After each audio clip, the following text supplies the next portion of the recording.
We are looking at proofs today. We're going to look at the direct proof and the math inductive proof. Great ways. In IB, a lot of test questions have show that when you start here that you can get here. We'll show this as a step-by-step direct proof. And on the IB exam are a lot of little direct proofs. So we'll talk about that, but I'm going to use a little trick to get you started. There's a puzzle called chain ladders, or I've heard different things. And you start with a word like desk, and you get to a word like book. Here are the rules. You start with desk and then book. And you write words that have one letter change. So one letter change from here, and then one letter change, one letter change, one letter change until you get book. I'll give you some help. The next word means porch. Yep. And what will it be? Deck. Yeah. So here we go. Next one is, we'll just go through these. Pier. Dock. All right. And another one is stone. Rock. And what will be in between here and still get a word? Rook. Uh-huh. Castle chess piece. You're right, that is a rook. And so that works. You change one letter all the way through. You try paste to tapes. Proof. The reason these are such great examples, you start with something, you end with something, and you have certain rules to go by. And that's exactly what a proof is. Let's say we wanted to prove that if A is less than B, A is less than A plus B over 2. Well, we're going to do this same idea of starting with something, A less than B. We're going to end with something, A less than A plus B over 2. So we're going to put some specificity here that AB is an element of, now that's not independent Republican. It's real numbers with a line. It's an R with a line next to it. That's what real numbers shortcut is. And we're going to use some logical rules here that can get me from here to here. What's something we could do to both sides that's legal? Divide by 2? That is interesting. I have never done it that way, but we're totally going to do it right now. I love it. I love it. I love it. So we're going to divide by 2. Then what's the next step going to be? You have A over 2 is less than B over 2. And what are you going to add to both sides so we get closer to this result? That's right. We're going to add A over 2 to both sides. So this simplifies to 2A over 2. 2A over 2. And this simplifies to A plus B over 2. And do you get A is less than A plus B over 2? Loved your method. It's a little easier just to add A to both sides and then divide by 2, but I like your idea a lot. So that's a direct proof. Now here's a proof that isn't right. Everything looks logical, but we made one error in there. Does anybody see where the error is?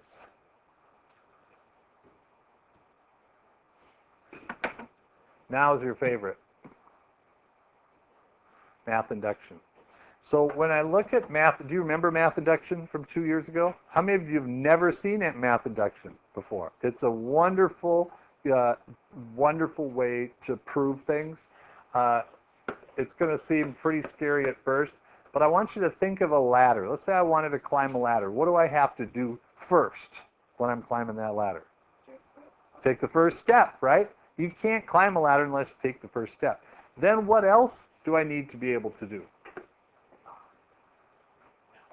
Hold on, yep. And any step I take needs to be, it has to be the same width. Those steps I have to be spaced so that I can take any next step, right? So I got to be able to take the first step and any consecutive step because the steps are evenly spaced. So here's the question. 2 plus 4 plus 6 plus dot, dot, dot, plus 2n. All I'm doing is doubling, the first term I doubled, plus the second term I doubled, the third term I doubled, and so on. We're saying that this here, would you write in your notes, this is the last term, this is the first term. What is this n times n plus 1? What am I saying with that?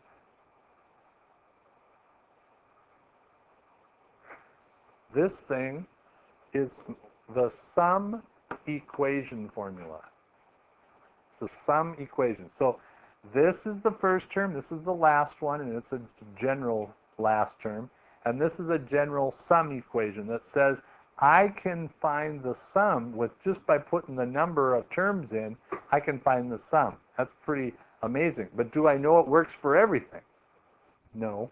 But I know it works for the first one because I'm going to do the very first step. Step 1, I'm going to let n equal 1. And if n is equal to 1, 1 times 1 plus 1 is 1 times 2, which is equal to 2. Is that the sum of the first number? Yep. Therefore, I'm going to use green here. Therefore, true for n equal to 1. I proved that it works for an n equal to 1. Just for kicks, let's put in a 2. What's 2 times 3? 6. Is that the sum of the first two? Yep. How about 3? 3 times 4 is 12. Is that the sum of the first 3? Yeah, so it works. Do we want to do that forever?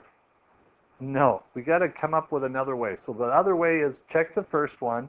Then when we get to step 2, we're going to make what we call an assumption statement. It's going to seem like a waste of time, but it's going to build the substitutions for later, change all the n's into k's. So it's 2 plus 4 plus 6 plus dot, dot, dot, plus 2k is equal to k times k plus 1. So all the n's were changed into k's. So whenever I see this, I can replace it with that. That's step 2. Does this seem hard? Easy so far. But now, step 3. Now we're going to look at the next step, n equal to k plus 1. So here's how this works. You start with 2 plus 4 plus 6 plus dot, dot, dot, dot, plus 2k. So there's the first term, that's the last term. Then I'm going to add what the next term would look like. What would the next one look like? K plus 1, yeah, 2k plus 1. It'll be 2k plus 2 is what it'll work out to be. And then on the other side, let's go with purple. No, green. Then wherever I see the k, I'm going to change it into k plus 1. Like that. So I'm going to do a little bit of labeling here. This is the first term. This is the last. This is the next term after the last one. And this is my, I don't know how else to say it, but this is the bloated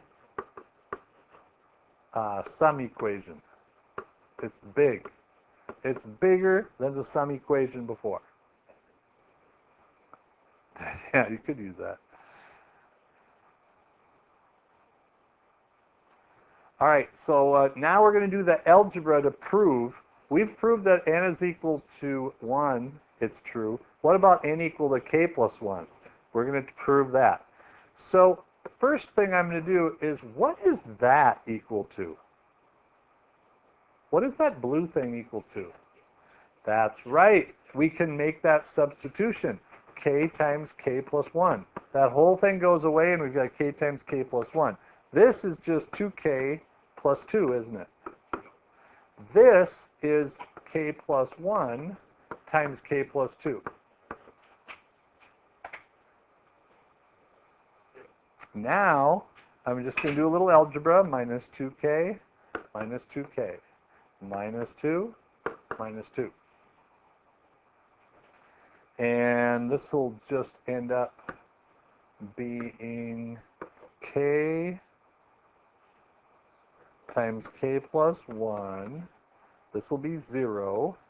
This will be k squared plus 1k plus 2k. Are you okay with me writing 3k? Are you okay with that? All right. And then plus 2. Now we're going to subtract 2k, and we're going to subtract 2. Well, that takes these out, and this is equal to k squared. 3k minus 2k is k. Does that simplify? Yeah, it's k times k plus 1, which is proving that that worked. So then we've got a little more work to do, but the hard work is done. Therefore, this is true for n equal to k plus 1.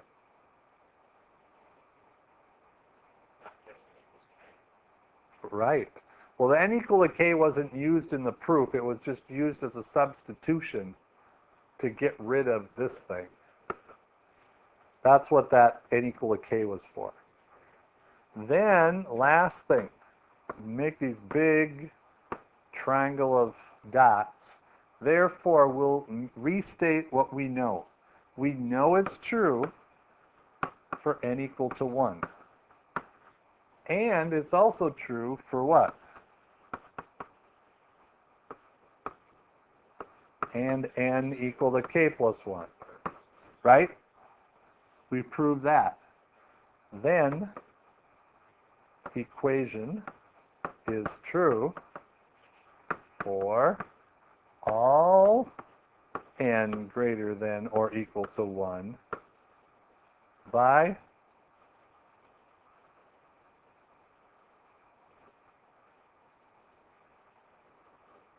a fuzzy math induction. And there's your first math induction problem. The idea behind it is that we don't want to test every value. We just want to prove the first, and any next step works. And then I can say that equation works for everything. So does this freak you out a little bit, having to write in math? Kind of freaky. So the notation's kind of scary, but it's not, because here's what you do. You started off step 1, 2, 3, n equal 1, n equal k, n equal to k plus 1. I proved this one, true for n equal to 1. I proved this one for n equal to k plus 1. So I have to state that in my final statement. Therefore, true for n equal to 1 and n equal to k plus 1. Then, what am I trying to say? I'm trying to say that this sum equation is true for all n greater than or equal to 1 by the math induction.